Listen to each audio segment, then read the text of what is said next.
नमस्कार। अमृत सरोवर में आपका स्वागत है। दोस्तों, ये तो आप जानते होंगे कि श्रावण मास शुरू होते ही पूरा भारत शिव भक्ति में डूब जाता है, लेकिन एक शहर ऐसा है जिसकी धरती पर उस समय एक अलग ही ऊर्जा दिखाई देती है। यहाँ की मुख्य सड़कों पर गूंजती है सिर्फ एक ही पुकार, हर हर महादेव। और यह शहर न तो कोई प्रसिद्ध तीर्थ नगरी है, न ही पहाड़ की चोटी पर स्थित कोई शिवधाम। यह शहर तो एक औद्योगिक नगरी के रूप में जाना जाता है। जी हाँ, हम बात कर रहे हैं दिल्ली से सटे उत्तर प्रदेश के प्रमुख शहर गाजियाबाद की, जहाँ शहर के बीचों बीच स्थित है हिरण्यगर्भ श्री दूधेश्वर महादेव मंदिर।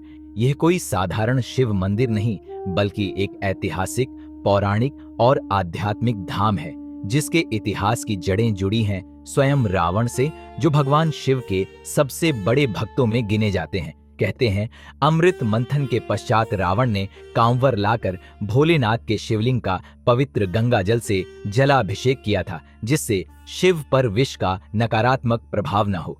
दोस्तों, इस वीडियो में हम उसी अति पवित्र शिव मंदिर के बारे में जानेंगे, जिसके शिवलिंग की पूजा करने से रावण को सोने की लंका मिली थी। और आज भी मान्यता है कि जिस पर भगवान दूधेश्वर का वृद्धहस्त होता है, उसे अपने व्यवसाय में अत्यंत लाभ होता है, वह आभूषणों की कभी कमी नहीं रहती। दूधेश्वर नाथ महादेव न केवल आम श्रद्धालुओं का, बल्कि राजनीतिक, आध्यात्मिक और खेल जगत की हस्तियों का भी आस्था केंद्र है। आइए इस दिव्य धाम की गहराई में उतरे, जाने इसके पौराणिक इतिहास को और अनुभव करें श्री दूधेश्वर नाथ महादेव की महिमा। श्री दूधेश्वर महादेव का इतिहास अत्यंत प्राचीन है और त्रेता युग से जुड़ा हुआ है। माना जाता है कि रावण के पितामह ऋषि पुलस्त्य ने इसी स्थान पर भगवान शिव की कठोर तपस्या की थी। वह चाहते थे कि यहाँ शिव का वास हो। उनकी तपस्या से प्रसन्न होकर भगवान शिव प्रकट हुए और उन्हें इस स्थान पर द्वितीय कैलाश बनाने की आज्ञा दी। अपनी पहचान के रूप में भगवान शिव अपना हिरण्यगर्भ ज्योतिर्लिंग यहाँ छोड़ गए थे। कहते हैं कि लंका जाने से पूर्व यही वह पवित्र मंदिर था, जहाँ रावण और उनके पिता ऋषि विश्रवा भगवान शिव की तपस्या किया करते थे। यह भी माना जाता है कि इसी शिवलिंग की आराधना करने के फलस्वरूप भगवान शिव ने अपनी सोने की लंका रावण के पिता ऋषि विश्रवा को दान में दी थी, जिसे बाद में रावण ने अपने सौतेले भाई कुबेर से छीन लिया था। रावण के अहंकार और दुराचार एवं उसके लंका गमन के कारण त्रेता युग का यह द्वितीय कैलाश और यह पवित्र ज्योतिर्लिंग प्रलय के समय मिट्टी में दब गए, जिससे यहाँ एक टीला बन गया। समय का चक्र चलता रहा और आ गया कलयुग। इस टीले के निकट कैला नामक एक गांव था, जहाँ चरवाहे जब गायों को लेकर निकलते थे तो गायें अपने आप ही इस टीले पर चढ़ जाती थीं और वहां उनका दूध स्वतः ही बहने लगता था।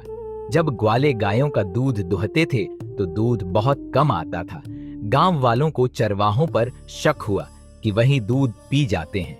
जब चरवाहों ने बताया कि गायों का दूध एक टीले पर अपने आप ही गिर जाता है, तो पहले तो किसी ने विश्वास नहीं किया, किंतु जब गांव वालों ने खुद ये चमत्कार होते देखा तो उन्हें यकीन हो गया कि यहाँ कोई दिव्य शक्ति है। ग्रामीणों ने जब खुदाई की तो वहां से एक दिव्य शिवलिंग प्रकट हुआ। गांव के बुजुर्गों ने कहा कि इस शिवलिंग के निकट कोई जलस्रोत भी होना चाहिए, और खुदाई करने पर पास ही एक अनोखा कुआं निकला, जिसका जल कभी गंगा जल जैसा, कभी दूध जैसा सफेद तो कभी मीठा होता था। इसी दिव्य कुएं के निकट से गुप्त सुरंग भी थी, जो सीधे रावण के गांव बिसरख तक जाती थी। यह कुआं आज भी सिद्धपीठ श्री दूधेश्वर नाथ मठ मंदिर में विद्यमान है, किंतु सुरंग कुछ दूर के बाद बंद हो गई है। स्वयंभू श्री दूधेश्वर नाथ शिवलिंग का कलयुग में प्राकट्य सोमवार कार्तिक शुक्ल वैकुंठी चतुर्दशी संवत 1511वीं तदनुसार 3 नवंबर 1454 ईस्वी को हुआ था। क्योंकि वह स्थान गौमाता के दूध से सिंचित था, इसलिए यहाँ महादेव के रूप को नाम दिया गया दूधेश्वर नाथ। यह हिरण्यगर्भ ज्योतिर्लिंग वर्तमान में एक उप ज्योतिर्लिंग के रूप में पूजा जाता है।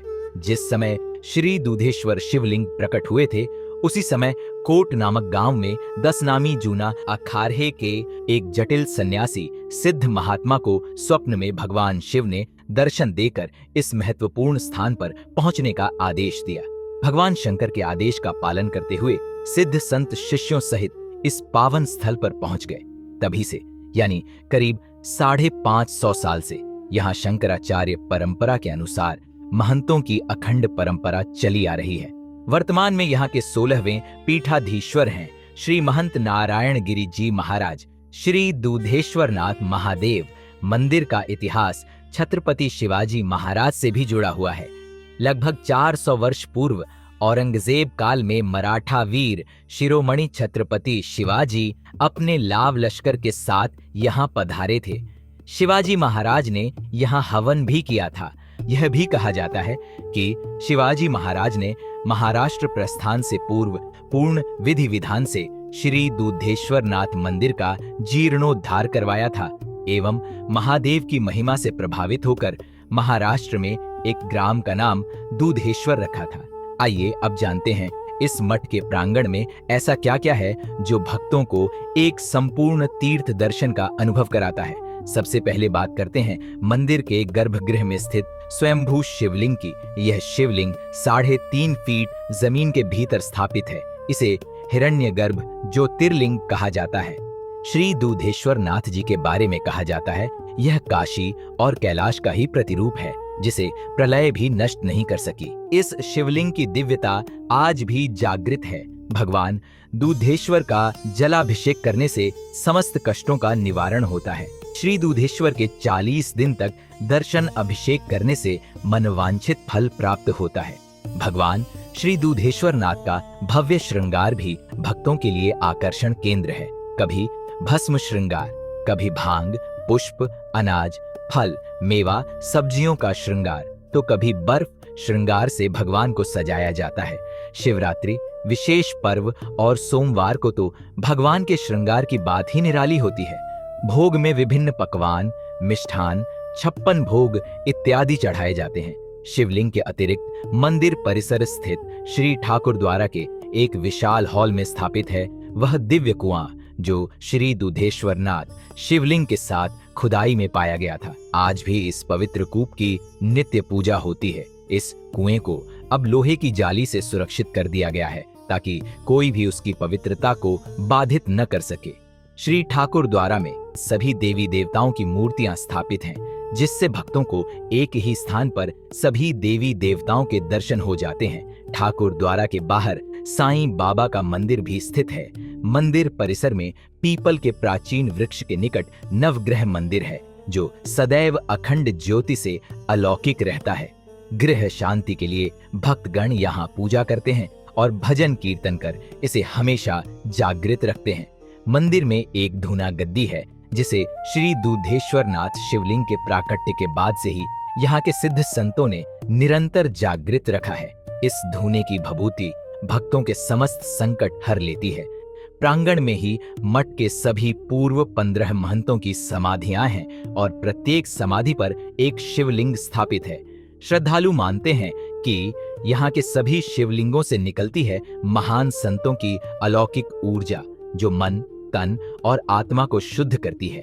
कहा जाता है कि इन संतों का इतना तेज और योगबल था कि वे देह त्याग कर भी चेतना रूप में आज भी यहाँ निवास करते हैं। कुछ लोगों का तो यह भी कहना है कि रात्रि में समाधि स्थल के पास गंध और रोशनी का अनुभव हुआ है।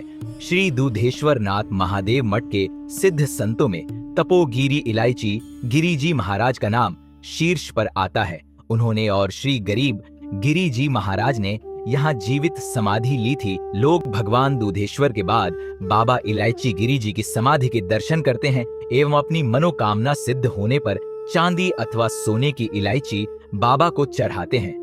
मंदिर में भगवान के रुद्राभिषेक के लिए एक अभिषेक स्थल भी है और द्वार पर मां दुर्गा एवं गणेश जी की मूर्तियां स्थित हैं। प्रांगण में स्थित है श्री छत्रपति शिवाजी महाराज यज्ञशाला जहां नियमित रूप से हवन और यज्ञ होते हैं। मंदिर परिसर में दूधेश्वर वेद विद्यालय संस्थान जिसमें देश के कोने कोने से आए विद्यार्थी वेद का ज्ञान अर्जित कर रहे हैं, एक गौशाला है और यहाँ विशाल भंडारे का आयोजन भी होता है। श्रावण मास, महाशिवरात्रि, नाग पंचमी और कांवड़ यात्रा के समय यहाँ लाखों श्रद्धालु आते हैं और दूधेश्वर महादेव का जलाभिषेक करते हैं। स्थानीय निवासी जो मंदिर के निकट रहते हैं वे तो प्रतिदिन अपने कार्य की शुरुआत दूधेश्वर महादेव के दर्शन उपरांत ही करते हैं। इतिहास और आस्था से जुड़ा यह मंदिर आज गाजियाबाद की पहचान बन चुका है।